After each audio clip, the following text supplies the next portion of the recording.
When it comes to self-development, no matter the method you use, the vital point is to practice. If you want to learn methods to transform your life and actively grow into the potential you know is inside of you, then you are in the right place. Welcome to the Vital Point podcast. I'm your host, Jonathan Schecter. I'm a psychedelic integration and transformation coach, breathwork facilitator, and an enthusiast of personal growth.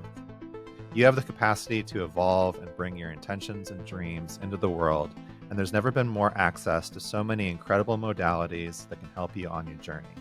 This podcast will help you learn about new methods to bring into your life, give you practices to follow, and share stories from practitioners who are doing the work so that you feel inspired to go and practice, because that's the vital point. And my guest today, I'm super honored to be speaking with Hector Marcel.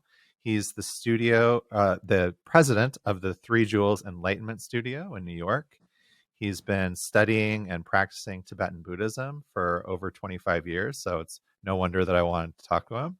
He's a passionate organizational change management consultant, helping executives drive transformational change in their organizations through an emphasis on culture, people, and service, as well as being a master teacher of meditation and Eastern philosophy, linking ancient Asian ideas to modern Western systems for individuals and teams. He also serves on the board of the Asian Classics Institute. And his main project, and the way that I stumbled across him as the president of 3 Jewels, an enlightenment studio in New York, dedicated to help people reach their highest potential through meditation, yoga, public talks, and community outreach. And he believes that meditation opens the door to every personal achievement, which definitely was that calling. I was like, oh, I really want to speak with him more in depth. So Hector, welcome to the podcast. Hi, thank you so much. That was a really good intro. I haven't heard that one for a long time. Oh, thank you. Yeah. Yeah, it was one of those things we were just talking before I hit record about, sometimes the guests that I have on the podcast, it's pretty straightforward. And, I know what I'm going to talk to them about. But last night I was doing some research and, Googled your name, and it's like, oh, wow, here's a TED Talk. Here's, a LinkedIn profile with this, change management, which, I've still have a day job in the corporate world myself. So it was like, oh, this is what an interesting person to mix these two kind of worlds together, the world of meditation and Buddhist practice, as well as the corporate world. So it just really opened my eyes and gave me some ideas for, things that we can chat about today. That's awesome. I mean, for me, that is the practice, right? Like the practice is, how do I show up, not just formally on the yoga mat or the meditation cushion, but I'm with me like 24/7, conscious and subconscious. Like when I'm sleeping, I'm still there. And so what part of those 24 hours every day, for as long as I got, real practice, we're always practicing something. And it was my teacher early on. Hopefully we get to talk about how much I resisted my teacher. I think that pulled me to practice properly. That told me you have to integrate it. You can't separate. There's not a difference between you on the cushion and you with the yelling angry boss at your job. Because you can be all calm and peaceful on the cushion, but as soon as you have something in front of you, like the stressors of work and changes of life, that's really where the point of the cushion practice should be showing up. And if you haven't tamed that, if you don't know your mind, if you don't use every experience as a lab, there's no use in meditating. Like, just stop it. It's a waste of time, because then you're going to have a divided life. And I mean, I fought against that for ages, but 26 years on, it's incredible how integrating everything with your meditation practice, which essentially is a lab for your mind. And there is nothing in your everyday, in any day, that isn't filtered, interpreted, and engaged with. There's nothing that isn't connected to our minds. So if you work with the mind, forget the stuff out there, then every time you show up for the stuff out there, suddenly you actually have a real practice, not some bullshit practice in a book. And not to say books aren't important, but they're pointing to an experience, Have the experience. You don't have time, Right. I mean, I don't have time. Look at me. Well, yeah, I mean, that's the that's why I called the podcast The Vital Point. Is like you don't get stronger reading about push-ups. You actually have to practice. You have to do the work.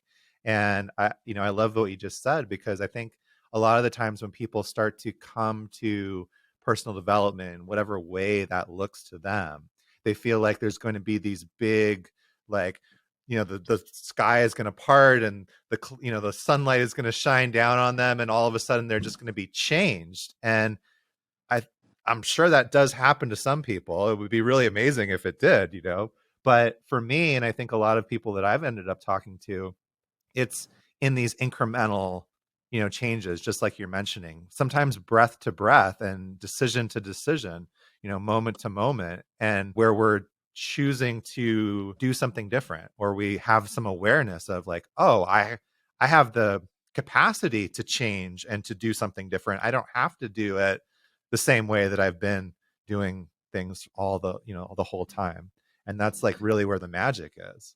It's amazing. I want to say something about that because you're absolutely correct. Like it takes this time to habituate, which in Tibetan, the word for meditate is gom. One of the most used words is gom, Gom or Gohm, depending on who's spelling it.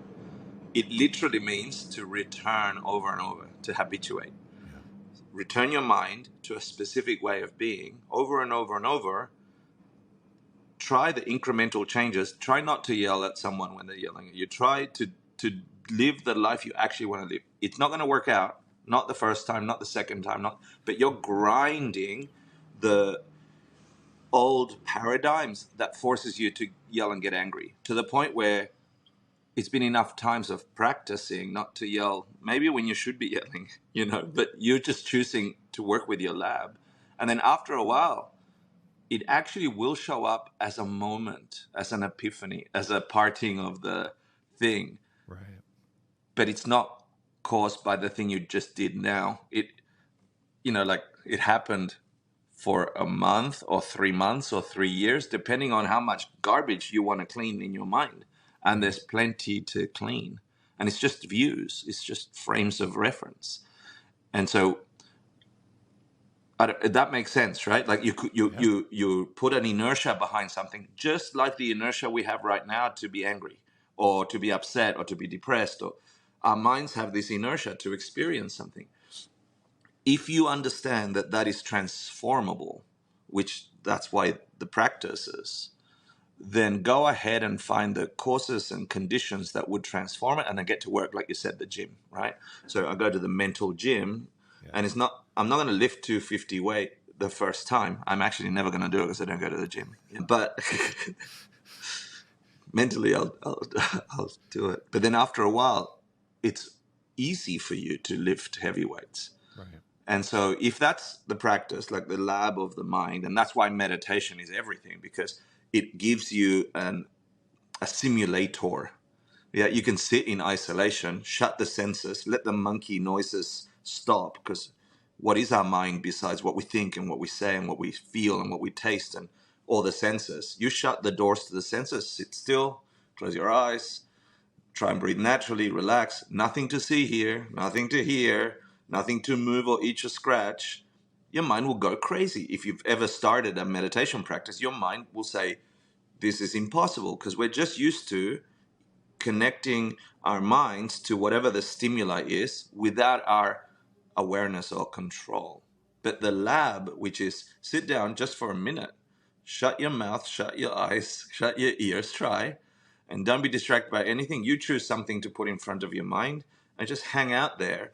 Watch that develop into single pointed focus, which eventually leads into insight. And so there's techniques and thousands of years of meditators in every tradition that can point us there. But that's just the simulation. So sit in the simulation, think, okay, what's my friend going to say when I see them tonight because we had a fight? So they're probably going to say this and I'm probably going to get angry. Sit on your bloody cushion, pretend that you're going to go and have the argument. Try not to have the argument in your meditation cushion, and then show up to your friends tonight and see what happens. Maybe you've got a new inertia in there and you don't say a stupid thing. Or you don't say three stupid things, you say two stupid things. And that's gradual grinding of the habit to react, and then you have a choice of response. And so the cushion is just simulator for real life. And integrating those two is actually been everything. It's been the practice. There's nothing exempt from the practice. Yeah, because your mind is there all the time. Like, when is your Right. mind not there? You know? Yeah, I think that's a really important point. Like when oftentimes it's I'm sure you hear it way more than I do as in your role, but you hear like, well, I can't meditate or like it's too hard. And that whole thing that you just mentioned of when you sit down and you start to focus on your breath and you just notice how crazy and how busy the mind is, it was like that the whole time. You just weren't noticing it. It's like all of a sudden the curtain, you can see behind the curtain, or the matrix, or whatever analogy you want to use for it, but it's like that's what was going on the whole time. And now All the you time. now you Yeah. have the opportunity to, now that there's awareness, okay, now I can work with it, now I can change it. Yeah. And wishing to change it doesn't change it. You actually have to go to the gym. You Right. have to practice, and you're going to fail over and over and over. And the only people like that I've noticed over the 25, 26 years, me included, is the times that failure became a learning, failure became a knowledge builder. Failure wasn't a failure. Failure was just awareness of something new. Yeah.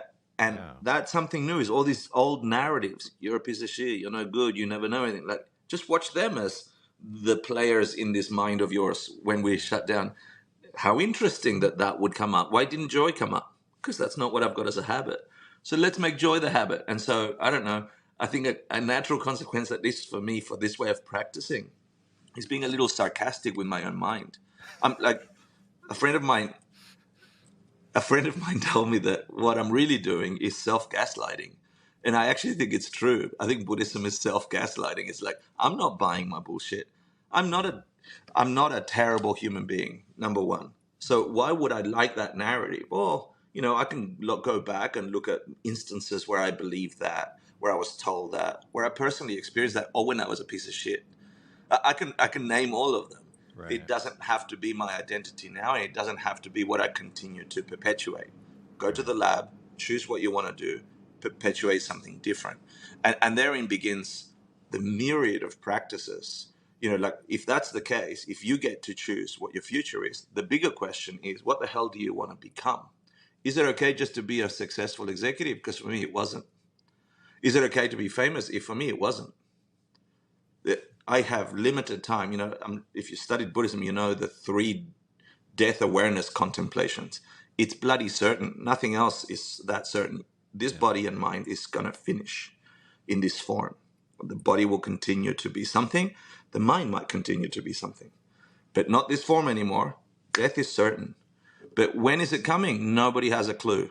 Old people die, young people die, middle aged people die, sick people die, healthy people die. We don't have a clue. Go find out whether everybody that has cancer dies. That's not true, you know? And then the last thing they say, which took me a long time, is that if death is certain and things that we're here will end, and we don't know when it's coming, then what's left? What's left is every imprint you've put in your mind, because your mind will continue, according to the Buddhists. And just like the particles of your body will continue and become something else, the imprints of your mind will continue. How the hell did you come to this life with certain propensities, they say, And I find that question fascinating. Then all of a sudden, my practice in front of an angry boss or in front of a loving partner, even like an awesome, loving experience, is taking full responsibility, self gaslighting, that I've got something to do with this terrible or awesome experience. I want more of the awesome, less of the terrible. So much more of the awesome without attachment, so much less of the terrible without attachment, that I don't have any negativity.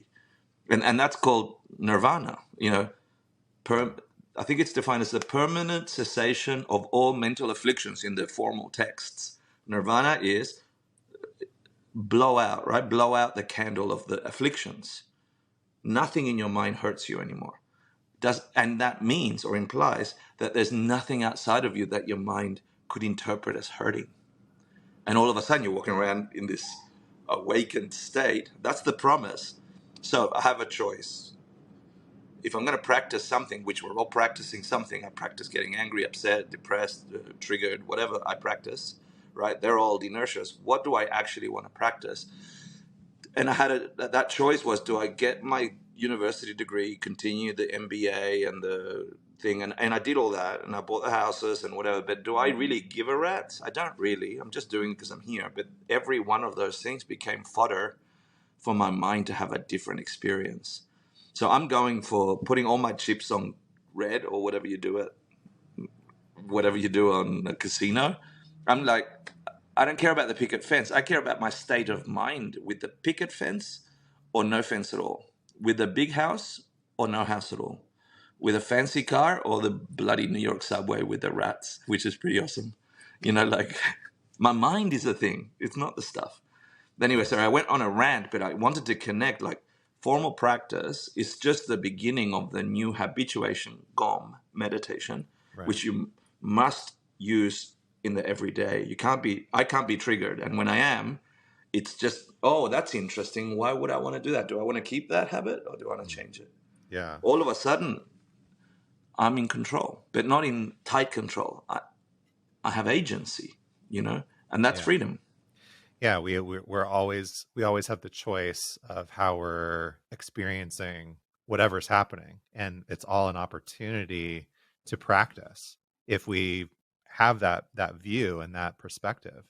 Um, and I think there's a wonderful opportunity in that. Like it's wonderful that I don't have to have road rage every time I get in my car, or that nobody else does as well, right? Like, and that to me is the evidence that I can change. Is like, well, if this was real, then every time somebody cut me off, I would react the same way, and so would you, and so would this person, and we would all just be, in this weird road rage state. One of the things that I try to remember that, from something that my teacher told me was that my enemies, quote unquote, my enemies are actually more precious than my friends, because they're going to teach me things. They're going to give me the opportunity to practice and develop things that my friends and people that love me never would, you know? Beautiful. And it's like, So stunning. oh, that's just a mind blower, like, So now I'm an old guy, right? So I get to teach this stuff to lots of really awesome,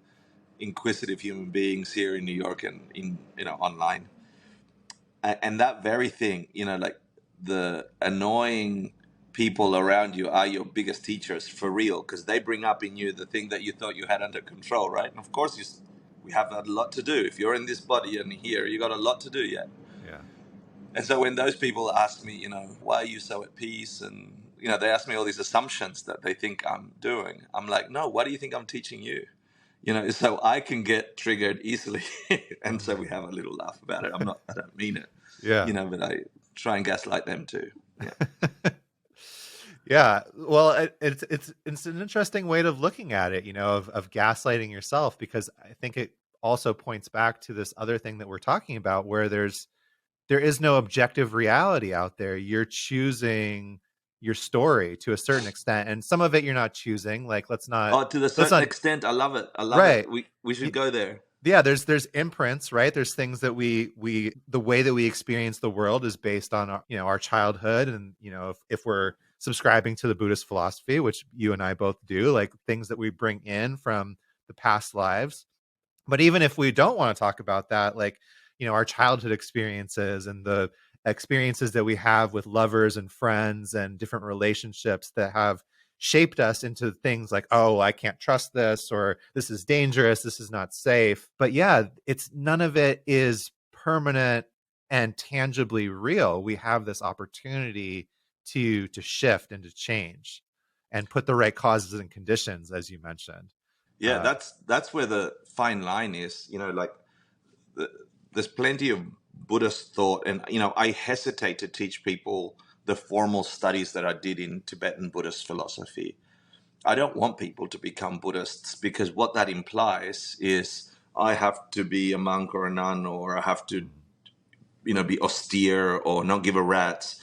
Like, people's idea of Buddhism isn't what my experience of Buddhism. And that's why my Instagram name is Wake Uppist, because Bud, to awake, to Buddha, the one who woke up, is a wake upper. So anyone that teaches us about our mental imprints and how they actually project are constructs onto an otherwise empty reality out there, that is to wake up to see how your mind is creating the whole experience, which then implies for educated Buddhists, even if you're brand new, our minds, our old way of thinking, thinks then things don't think that things don't matter or things don't exist at all.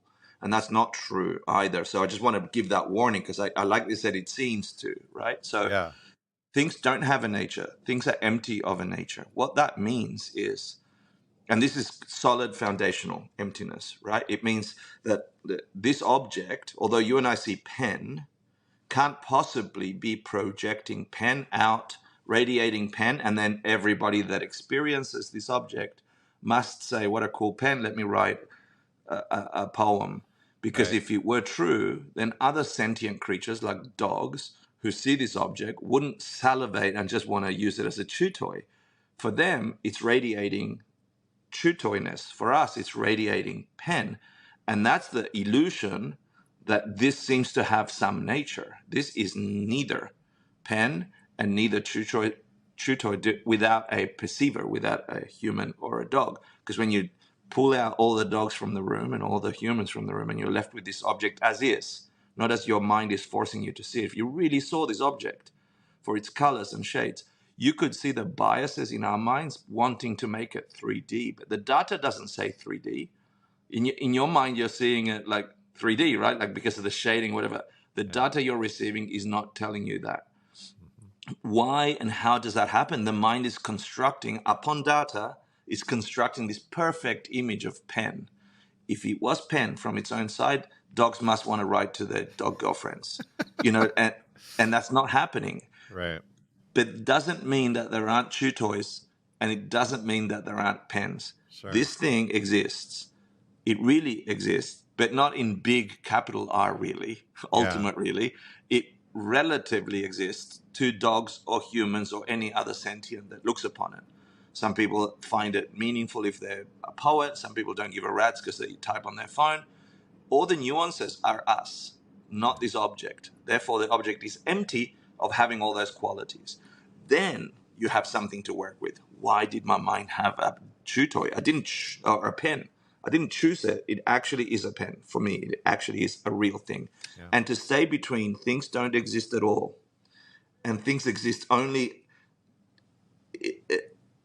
by their own nature, those two extreme incorrect views force us in this middle way, madhyamika, right? Middle way of seeing that it is me Right. creating every experience just like this. It's creating this, it's creating this. And it's not manufacturing the particles, but you can never remove yourself from your experience of it. And if that's the reality, oh, bloody meditate until you see all of reality Yeah, being stunning. exactly. Exactly. Yeah, that I think that's you just touch on something that's so important. Like, and I try to explain this to people. I have some friends that are just getting into meditation, and that's so exciting because I'm like, just first of all, just do it. But then you try to explain it in words a little bit, and like, so if I'm sitting there and I've been practicing for, more than a couple of minutes, then there's some thoughts that I've learned I don't have to pay attention to. Like really base thoughts, right? Like a cheeseburger right now would be really great, right? Like I just let that thought go. But then there's these like heavy thoughts, like I'm a piece of shit, like you mentioned, or You can't meditate, you piece of oh, shit. right, or and Yeah. it's like, oh my god, well I can't do that. But the moment that all of a sudden I have the clouds part, and I see that thought of I'm a piece of shit isn't any more or less important than I want to have a cheeseburger. Oh, Exactly. Then you're actually working with your mind. And here yeah. is another thing. So that's awesome and fundamental.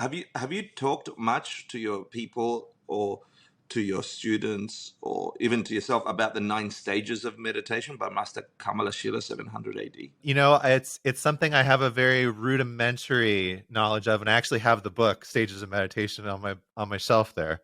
Oh, cool. Is it the Yeah, Mind Illuminated that you have by? Stages of Meditation by the Dalai Lama, but Oh, he's okay, cool. That's teaching on that's that awesome. text. Yeah. That's the same. But you could. There's this other book, Mind Illuminated by neuroscientists who Mm. recently passed away. and they describe the first four stages. And when I saw this, it's like, oh my God, it's clockwork. How do you use the technology of that awareness? Oh, the cheeseburger is no different to you're a piece of shit. They're both constructs of my mind. Yeah. Yeah. So how do I work with that? And in these four stages of meditation, it's actually it's everything anyone needs to get a practice started, right? It's like you need an object to meditate on, something to put your mind on. It's already decided and debated that you can't just sit there and not think of anything because your mind will bring a cheeseburger or something. Even thinking you're not thinking of anything is thinking of something. So what are you going to put in front of your mind? Because your mind, like a mirror, will become it, right? And so Right. that lets you choose an object. Most people choose the breath to start because it moves naturally, whatever. But really, the highest object is your eye. Maybe we'll do this meditation at the end. There's this Tibetan Buddhist meditation where you imagine that all things being equal, you can wake up. You can be a wake up person, Buddha yourself. Your mind will be free from suffering and experience ultimate freedom.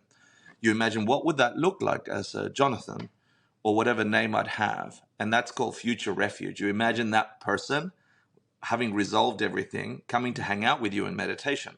That's archetypical reconstruction transformation at very, very strong levels, right? So they say Yeah. meditate on a teacher or yourself as a future enlightened person. Sorry, shortcut. But you need an object, stage one. Then, as soon as you say, okay, I'm going to put my mind there because my mind will become that thing. Just like when I'm angry, I become angry, you know? When I say angry things, I think angry. Well, let's put an awesome, divine, stunning thing in front of me. Then your mind will go, oh, cheeseburger, or I'm a piece of shit, or all sorts of things. And that stage one to stage two is keep returning, even if you're just slightly on the object every now and then, and mostly on hamburger, and then on the object. The second stage is like just keep returning, and you'll have instances of being on the object and long pauses where you're distracted, and then there's this magic when you realize it, when you like naturally wake up and go, oh, I forgot to be on my object. That's where your mind either will say you're a piece of shit, or you can joyfully habituate returning. To me, Yeah. that's the key to keep meditating. Because if you sit there and I can't do it, I didn't do it for 30 seconds, then you're just really feeding a negative cycle. But if you get excited that your mind naturally woke up and go, oh my God, I remembered I'm Yeah. supposed to be on this object, the teacher or myself as an enlightened being, then that joy of returning, you can't wait for the next time your mind gets distracted and you're like, I'm gonna be on the teacher and I'm thinking of breakfast, and then the breakfast you get lost in your story, and then like you catch the waking up and you pause a little bit and you bring some joy to that and go, this is awesome. How am I going to track myself back to my object? Then the stage three is doing that so many times that the gaps are smaller and the periods on the object are longer. And then stage four is like you just bridge those gaps and you're just for a couple of minutes hanging out with your object, and you become the thing you put attention to. What you put attention to, you become. Right. You know, you start looking for why the world is wrong, then you're going to find all the reasons the world is wrong. You want to find out why everyone's a piece of shit, you're going to feel like a piece of shit. The opposite is also true. And that's what this uplifting upward cycle of meditating on a virtuous object, they say, on a good object, really changes you. If you can get to level four, which you can in 6 months or something, that's it. Game changer. Yeah.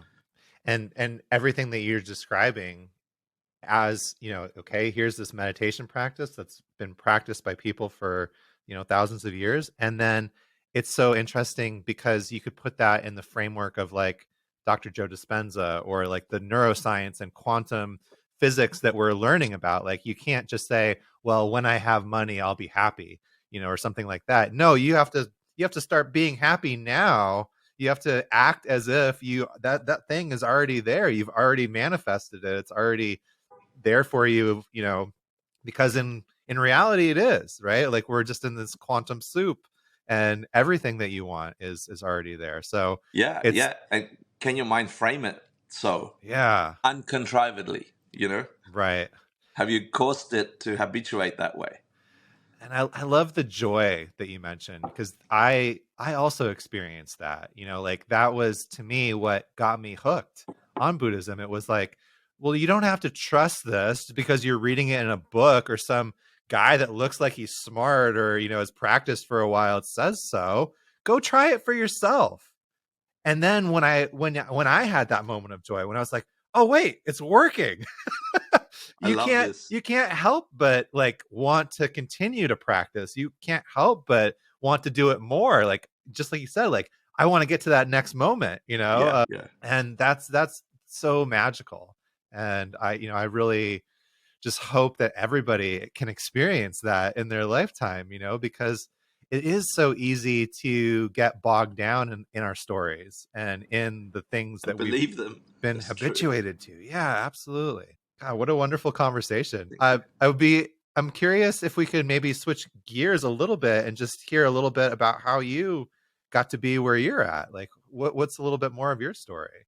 Yeah, kicking and screaming, but certainly serendipity. I was going through the most people in their mid to late 20s, some turmoil, something didn't work out, and I couldn't find an answer in all the conventional way of solving things through money or through drugs or through. I just the feeling wasn't subsiding, and my life wasn't feeling like I thought it should. And I don't know, it's a long story. I haven't really told the story properly ever, but I went through a couple of months where there were very strange things happening around me. Like, yeah, I wish we had time because it's a very stunning and personal moment where something cracked in me. I was backpacking around the world and I had Ayn Rand in my back pocket. Like I was just reading Ayn Rand as the philosopher, and every stupid spiritual person and every stupid religious person was wrong. And at least her philosophy was a little mean, but it was probably correct. And so I was trying to live that self-sufficient philosophy of Ayn Rand, which is pretty shocking to try and practice. And of course, it wasn't working fully. There are some things that were really good about it. And then I just couldn't get that to work for me. And then within a couple of weeks, all these things started appearing in my mind. I started having really extreme dreams that I couldn't understand. Like it felt like something was forcing itself. I kept finding books on the basement, like ancient books, like secret teachings of Tibetan Buddhist sects, in my basement and in my shitty apartment in New York. And then one day I'm like, I have this terrible dream of my family dying, and I'm all the way in the US, my family's in Australia. And I got really sad and I couldn't stop the sad. So I thought I'd just pick up that stupid book that I found and what's these secret teachings. I sat in the park and then uh, the two trucks approached the park bench that I was sitting at and started unloading chairs and a stage. And I just sat there trying to read this book that I didn't understand, full of Buddhist words. And and then they created a stage and this thing. And I asked them what's going on because I had like center stage. I was in the middle of the aisle, looking at the stage. And they said, "Oh, today's Buddha's birthday, and Buddhists from around the world are coming to give a lecture on what Buddhism is." And I'm like, and every year it's a different city, and this year it's New York, and it was Wow. 94, 95, or something like this. And I just sat there, and I can't tell you I remember anything other than how differently dressed all the Buddhist monks and nuns were. And they were saying all the words that I had just finished reading: bodhisattva, bodhicitta, shunyata. I'm like, oh, that's so freaking weird. Yeah. Well, the next day I'm walking to a housewarming party of a friend of mine, and I get the address wrong, and I walk into Three Jewels, Tibetan Buddhist bookstore and tea house, opening night, all welcome. And all these monks and nuns were in there, and I thought, that's weird that they should have a dress-up warm-up party, a housewarming party. And it wasn't, it was next door. I just got it mistaken. I just saw a party and I walked in. And this nun, Annie Palmer, first black nun in the US actually, she grabbed my hand, saw that I had a gift bag for my friend, and she took it. She's like, "Oh, you brought an offering to Holy Tara. Let's give an offering to this statue, this bloody metal statue." And I'm looking at this saying, I'm not saying anything because that'll offend the nun. And then that was my introduction to Three Jewels and Tibetan Buddhist philosophy. And at that time, my teacher and the Asian Classics Institute were translating for the very first time ever the entire 20-year curriculum of a Tibetan monk or nun, a geshe degree, like the same stuff that Dalai Lama has to graduate learning and debating. They were translating that into English, the entire 20-year curriculum in a condensed 7-year curriculum. And I just started taking those classes. Wow. And they were so annoying because they were really challenging my I worldview. bet. Extremely annoying. No, things do exist. No, things are painful, and they're like things are empty. I didn't say they were didn't exist. And then you'll be a doormat if you take care of everybody. And like nobody said you had to be a doormat. And so there was this struggling of understanding their philosophy. But I think meditation was the thing that kept me going. Well, the first time they taught me to meditate, I think they knew that I was this arrogant 20-something-year-old who knew everything. And they're like, the first question was, okay, we're going to meditate. Have you ever meditated? I said, no. And they said, so you think the mind is yours? And I'm like, of course, it's my mind. Everything that happens there is mine, you know? They're, okay, well, let's focus your mind. You get to focus your mind for just a couple of minutes on this image. Yeah. And if it wanders, if you can't make it work, like he was, this monk was sort of baiting me. If you can't make it work, like he was saying words that were already offensive to me. I'm like, of course I'm going to make it work. I'm the best. I know everything. I don't need your help. Like I'm sitting there pretty arrogant.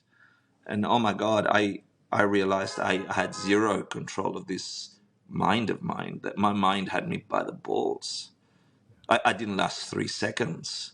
And I'm like, I didn't know the cold. This was in the 90s. Nobody was meditating. So there was like two folk in there. I said, let's start again. And he's like, okay, let's start again. 2 seconds, let's start again. And I got so annoyed that I had zero control of this, where my attention could go. That just my stubbornness to be right kept getting me back there to go a little bit longer, a little bit longer. And then my entire development was like that. Then I discovered these courses, and then I started understanding the text. But it wasn't without probably 2 years of like, F you, you're all stupid, I'll prove you wrong. And I didn't know Tibetan Buddhist monks were expert debaters. Like they had all the debates already sorted out, and they were just tolerating my arrogance. When I got that, it was so humbling that people could have that kindness Hmm. to put up with your bullshit just to help you see the possibility in your mind. That I think I got really humbled. And so then I started actually studying properly. I had to review all the shit that I thought I knew that I didn't. I was just collecting information and putting it into practice. And oh my God, what a blessing. And so the reason I'm the president of Three Jewels is after practicing that in my corporate world as an organizational change manager and trying to make it, studying it all and then practicing it, I couldn't really leave this planet without trying to give that away to other people. So then I figured out my life so I could just direct Three Jewels to continue doing this work, because these courses are extraordinary and they're still new. Even though they were here in the 90s, people don't really have that Eastern perspective on consciousness, cause and effect, karma and emptiness, essentially, and then compassion. But not in the bullshit I learned it from a work, from a book, and now I've got a badge of I'm a Buddhist or I'm a Tibetan. Not that at all. Can you live it in your everyday? Can you see your limitations? And can you work through them, not for your own sake, for the sake of all the bastards that you're hanging around and infecting with your shitty state of mind? So that's how I practice. I'm like, if I got shitty states of mind, I'm infecting people with my state of mind. So I better tame this mind of mine. And it's still a practice. I mean, you just do deeper and deeper levels of limiting beliefs and dissolving them. So I don't know if that gave you a taste, but it was reluctantly humbling. Yeah. Thank you for sharing that. I mean, it's just wonderful, not only as the story, but just to see and to hear the emotion behind it. I can tell the authenticity of it. And as you were telling it, I was thinking, oh, yeah, you were gaslighting yourself into into your I really practice, was. and that's so wonderful in a way. It's like it speaks to. I often think, oh, it's like, why did the Buddha have to give 84,000 different teachings? Well, because we are so different, and you can use anything as your Yeah. way to finding your enlightenment, to finding your dharma. Yeah. Yeah. To Even Buddha, even to wake up. Yeah, even when we're arrogant or, think what we know everything. Ah, it's It's so so funny because beautiful. now, having habituated that in my early Buddhist days, I can't help but see that, because that's the way I worked it, in all people that come to Three Jewels that are Yeah. sticking around wanting to learn. I see only what I habituated. And so that Mhm. this constructs that I built back then are still showing up, a Yeah. little bit amplified, I must admit. And then it invites me to be compassionate. Like, I'll stay with anyone that really wants to study, and I'll put up with whatever they need until I see them have that moment. And when they have that moment, they don't need me anymore. And Mm. that's exactly where it should be. They just need to see that they've got the tools. They'll need the books, because the books are incredible. That's the other thing. We live in this society where, I mean, I was born in Argentina, so I got to learn Western culture in Australia and then in the US, where I am number one. It's all about me, the self, and and that Right. invitation to make it everything about me and be famous and do this and I'll be a star. That wasn't really how I grew up early days. It's definitely not the way that Tibetan Buddhists think, and so the Eastern philosophical viewpoints sort of finds that a little strange. And a good consequence of that is that you want to do it. Like, that's awesome. You want to discover relate. So that's really good energy, I think, out of our obsessive compulsive fame seeking self-reliance. And the negative side of that is that we tend to bypass and feel shame and all, because the internal experience isn't the outward expression. And so I don't know. I see people coming to Three Jewels or any of the meditation courses. I'm running a teacher training at the moment, and they are with this the same arrogance I had. I know everything. Give me information, because that's what's going to change me. Give me the Let me take the information. That's not going to do it. Your mind needs to do something with that information. So it's like, don't tell me what to do. I can do this. Just give me the information. And then at the same time, once they get soft and they see the limits, they're like, please tell me what to do. And there's this, don't tell me what to do, tell me what to do. Don't tell me what to do, tell me what to do, in Western approach to Eastern systems, that I think it's really good heat for us to work through. And if you can get through it, it will burn away a whole bunch of uh, limiting beliefs that we have around learning, growing. Like, you can get awakened. You really can. If you have a mind, you can do it. You just have to get past your bullshit. And the only people that will get past their bullshit is the ones that stay. Stay and practice. Keep practicing. If you understand the technology, the world is being projected through my senses because my mind is calling it so. Who creates those projections? I did in the past by my actions of body, speech, and mind, karma, and the way I walk around the world, emptinesses.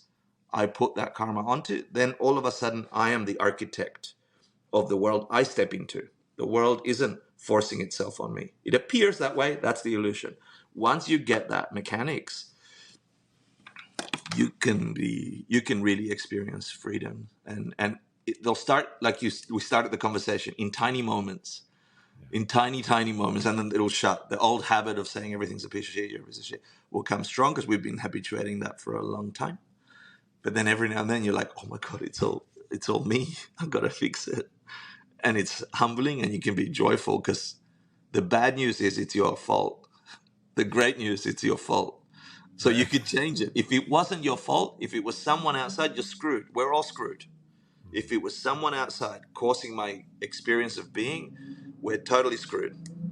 There's no help, because then you can't change this into a chew toy. Right. This must always be a pen, and dogs are now depressed because they just can't do it. They can't chew on it. They can't have that. If this was radiating penness, dogs will be very sad, you know, and that's just not reality. Reality is this both a pen and a chew toy, which means it's not in here. This can't be two things at once. It's coming from the mind that's perceiving it. Therefore, work the mind, change the lens, the world can change. What was shitty before can be, if nothing else, insightful, at the best, blissful, you know. Mhm. Like, sorry, I'm No, go going to ahead. jump in one more No, time. no. I've had probably 3, 4 really good, strong, long term relationships in my life. And I just finished a 9.5 year relationship with someone who's everything. And we decided, like pretty Buddhisties, like, okay, we've been at it through COVID. It was really hard. We tried for 2 years, and we sort of made this rational decision that we're best as friends than trying to sort of resuscitate emotions that weren't there or desires that weren't being satisfied. And so we had a pretty healthy breakup, really nice breakup. People around us are like, "Are you guys okay?" And we're like, "I think we're okay," you know. And of course, in your isolation, like stopping relating to your partner, I thought my mind was fine around choosing a breakup. But oh my God, I had new stuff to work with. Like, I really am fine about this breakup. But in moments of quiet or going to bed without another person there, the stories in my mind, ancient stories, are like, "You're lonely, you're a piece of shit, nobody wants to be with you." I'm like, where did that come from? It was obviously an old story from childhood or teenagehood, and it surprised me. And so now I've got something awesome to work with. Like, okay, let's work with that. And then this battling those negative stories, which we all do in whatever shape or form. This was breakup, or you can get anything else. The awesome thing about the practice is, let's look at it rationally. Are you really lonely? Well, I'm feeling that I miss a hug. Okay, getting that hug, will that satisfy everything? Not really. That's why we broke up. So, okay, not that. So why would your mind now want to infect 9.5 years that were pretty awesome? It wants to call them all garbage just so you could justify your current feeling of not feeling so good. Yeah. Very interesting trick of the mind is like, if I can dismiss 9.5 years, they were a piece of shit with this, and if this didn't work and that didn't work, if I can say that, then I don't have to admit that I'm feeling lonely and I don't like the pillow. I'd rather have the body. You know, Mm. it's so strange. The mind would like to give us a trick.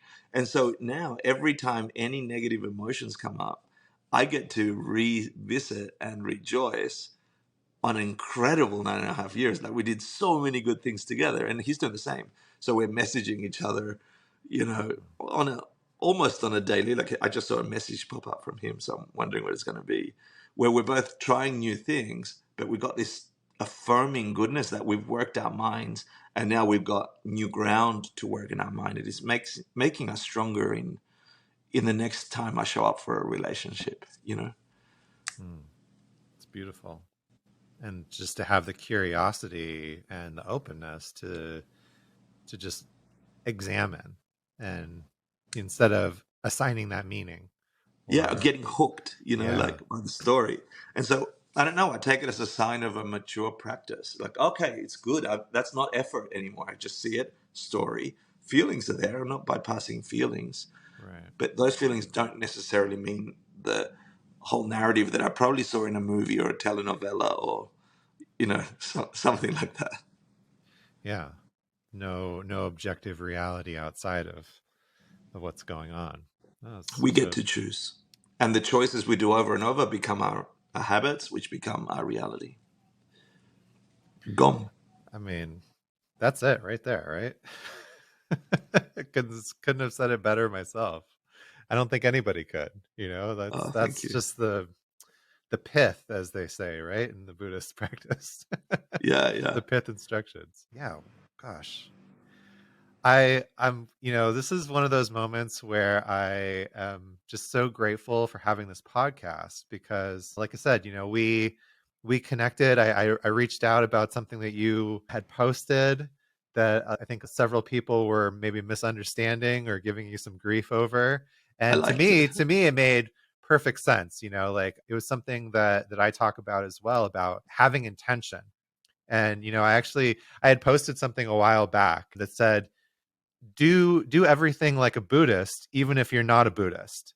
And what does that mean? Well, think about your intention before you act, because well, meditation isn't necessarily Buddhist. What makes meditation Buddhist?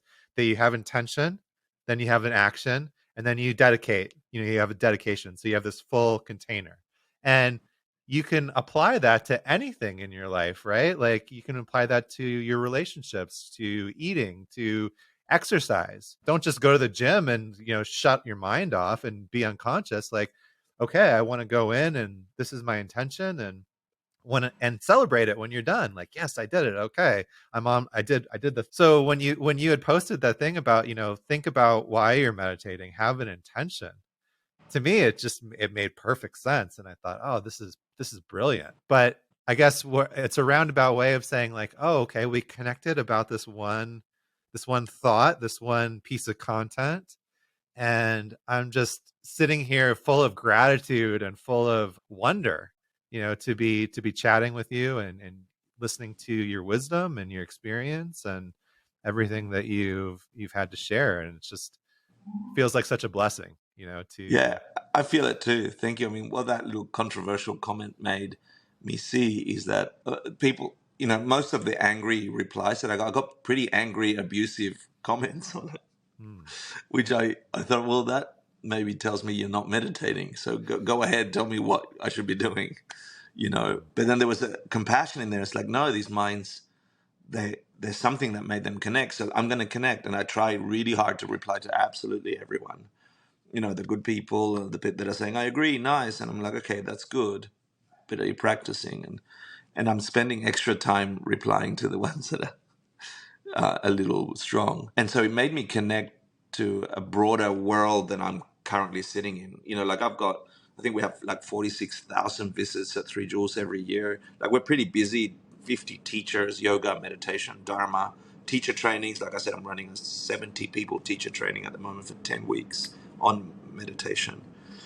So I'm pretty busy, but I don't reach further than my normal reach because this keeps me full. yeah, And it just showed me that even if you think you're practicing really well, you still have many dialogues to do to engage the broader world. yeah, And I believe there's nothing better to do than understand how your mind functions. Meditation is the key to that, if you know what you're doing. If you're not, my reason for that post, my fear was that meditation has become a little bit of a fad or a trend. Then people say that yeah, didn't work for me because they didn't know what they were doing. And then right, they'll never meditate and get access to that key that lets them unlock the goodness in their world. hmm. And so that's the reason for posting it. And that's sort of exactly what I saw. Yeah, it's a good thought, and I think you're right.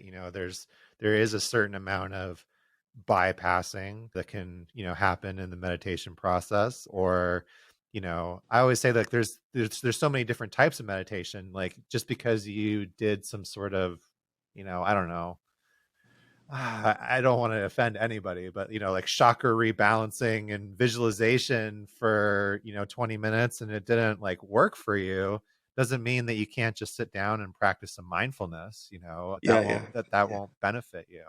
And even I've had debates with peers of mine, and that they've given me papers to read about like how mindfulness meditation can actually exacerbate certain psychiatric conditions, or why it's dangerous for some people.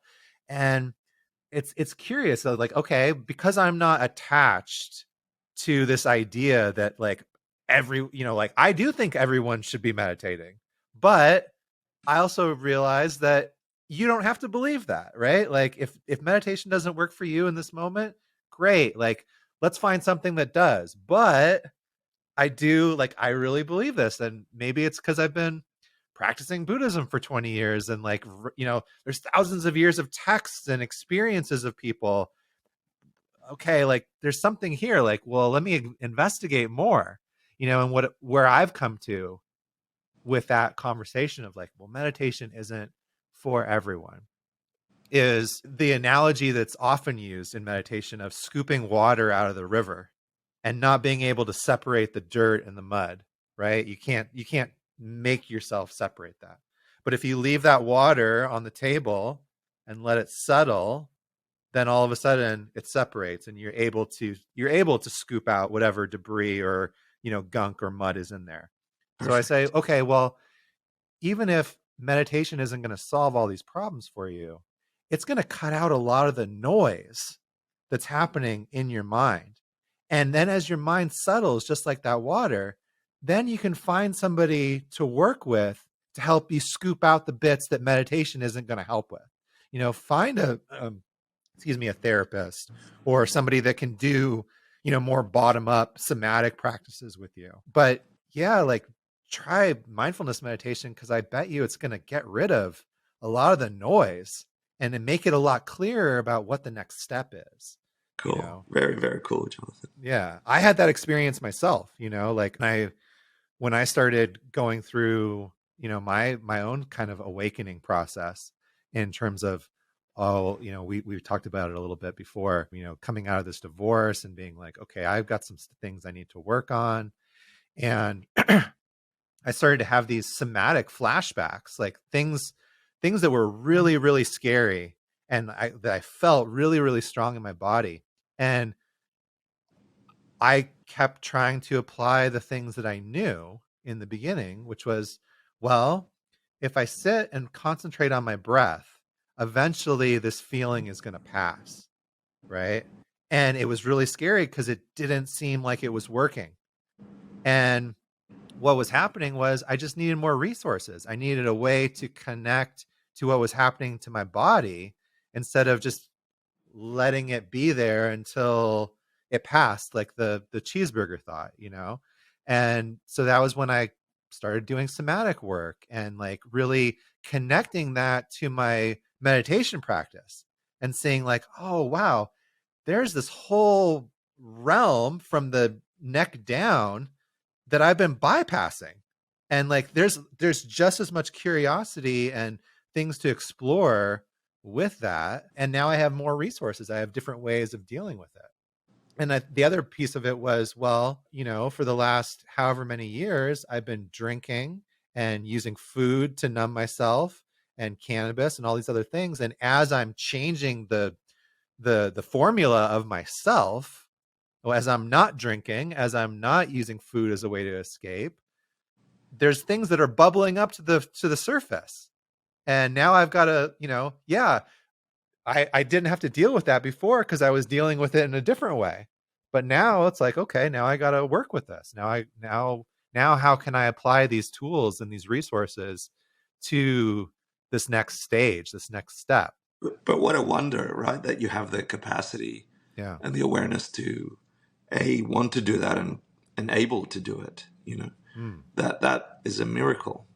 I mean, I've been around long enough to see that sometimes we don't appear to have that choice, that little window of choice. And yeah. the fact that you have it and you act on it, it's freaking amazing. You know, Thank you. that Appreciate anyone that. does. Yeah. It's amazing. And just like you're saying, like it's evidence that we all can do it because there's Yeah. no penness, there's no Jonathan in here. It's just a bunch of causes and conditions and Yeah. memories and sensations and Implication is that everything's pregnant with infinite potential mm, and it's just waiting for you to code. mm, So code in your next response. And then wait till the code comes up. It'll come up later. yeah, beautiful. I love that. That's I feel like we could talk so much about emptiness. It's just something I can geek out on, forever. It's Same. like I love it. Yeah, thank you so much, Hector. I really appreciate you sharing your wisdom, your experience, and yeah, I mean, I can't imagine that anybody wouldn't want. I'm gonna get calls like, "Hey, when can you get this guy back on?" So I really appreciate it. If people want to learn more about Three Jewels or about your work, where should they go? How can they do that? So 3joules.org, spelt out 3joules.org. We're a nonprofit, 501c3. We offer more than half our classes free or by donation. And we're on this thing to give equal access to wellness. So if you want to help us do that too, we're currently doing an end of year fundraiser if people feel called to. But they can come and take an online class free or by donation or in person scholarships we offer for trainings and the rest. 3joules.org or hit me up on Instagram. I'm trying to be more active there. So Wake Upist is my handle. And I like lively discussions. Like I'm enjoying. This is where Yeah, this came from, and so absolutely. feel free to connect with me there. And then once you hit 3joules, you'll see the course material like this for deep dives. There's immersions, like little short, immersions, and then sorry, there's regular classes. Yeah, I noticed, going through the Three Jewels website, it linked to a pretty robust YouTube page with all kinds of teachings that you have on there. And like we mentioned a couple of times, there's a really interesting TED Talk that you gave. Definitely recommend people check that out as well. So wonderful to connect with you. And Thank you, Jonathan, for doing this. yeah, my pleasure. And I really hope that for you, the listener, or if you're watching on YouTube, that you got some of the juice, because this is a really juicy conversation. And yeah, it's just so wonderful and so grateful that we had the chance to connect. So until next time, my friends, thanks for joining the Vital Point podcast. And like we've been talking about on this conversation, the vital point is to practice. So go hit the mat.